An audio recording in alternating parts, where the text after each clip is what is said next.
บายดีวันนี้มารีวิวปืนอีกเนาะอันนี้สิมารีวิวต่อกับตัวก๊อก19เมื่อกี้เลยเนาะอันนี้สิเป็นก๊อก 19X เนาะโอเคคือเก่าเนาะค่ายยูโมเล็กเนาะก๊อก 19X ก๊อก 19X เนาะออสเตรเลียเฮ้ยถือบอกว่า9x19 เนาะขนาดลูกกระสุนแท้ร้ายคือกันเนาะอันนี้สิเป็นสีทรายเนาะโลโก้ก๊อกเนาะโอเคศูนย์หน้าโลโก้ก๊อกมาให้คือเก่าเนาะศูนย์หลังคือกันแล้วก็ศูนย์มีแต้มสีขาวมาให้เนาะแต่ตัวนี้พิเศษคือมีตัวห้อยเสือกไว้เนาะวิธีปลดกดตัวนี้แล้วก็ดึงออกเนาะอันนี้สำหรับไว้ห้อยเสือกใส่โบมากก็ดึงออกได้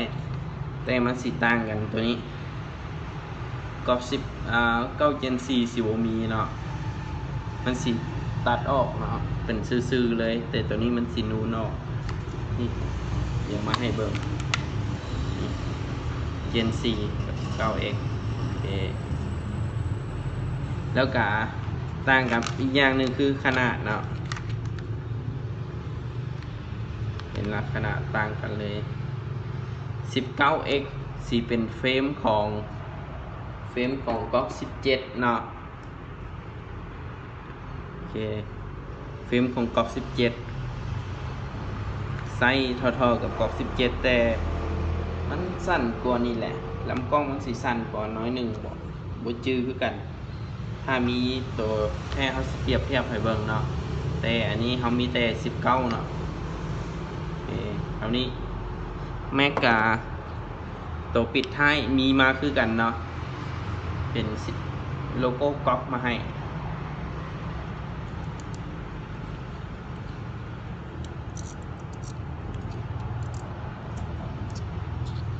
โอเคดูเติมแก๊สโอเคสิมาลองกันเนาะ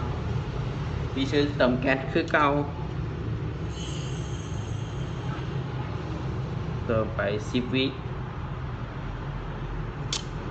โอเค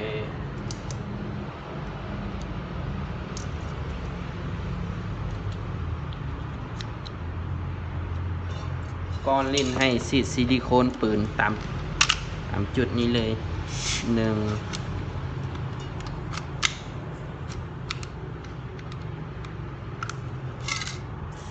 2 3โอเคถ้าซีดเมื่อเลยก็ได้บ่เป็นอย่างแต่แมกกาซีนให้ซีด1 จุด 2 จุดแล้วก็เบิ่งเติมแก๊สเมื่อกี้เขาลืมเนาะโอเคเดี๋ยวมาเบิ่งทดสอบความแรงกันสีได้เท่าไหร่ตอนนี้สีได้ลูกกระสุนหลายกว่าโตเมื่อกี้เนาะเพราะมันเป็นเฟรมของ17แม็กสียาวกว่าเนาะแต่ทางห้านสีใส่น้อยเดียวก็ลองปืนซื้อเบิ่งความแรงสีได้เท่าไหร่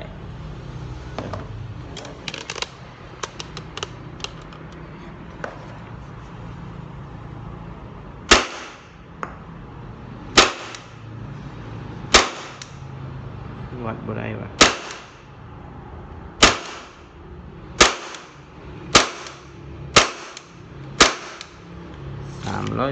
แป๊บหนึ่งเติมแก๊สใหม่ก่อน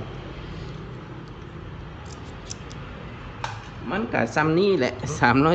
310พอเขาลิ้นแก๊สแห้งแต่เป็นแก๊สของแก๊สหัวกะโหลกเนาะย่านเป็นน้ำแก๊สบอกมันเลยคอยแต่ธรรมดาปืนนี่ลิ้นแก๊สไร้ฟางหรือแก๊สไดโนแห้งก็ได้ละโอเคเบิ่งกัน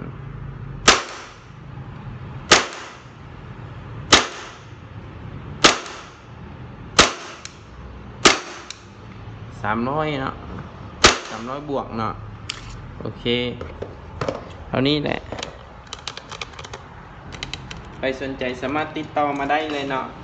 แคปหน้าจอส่งมาทางห้างสแกนราคาให้อีกรอบหนึ่งเนาะขอบใจ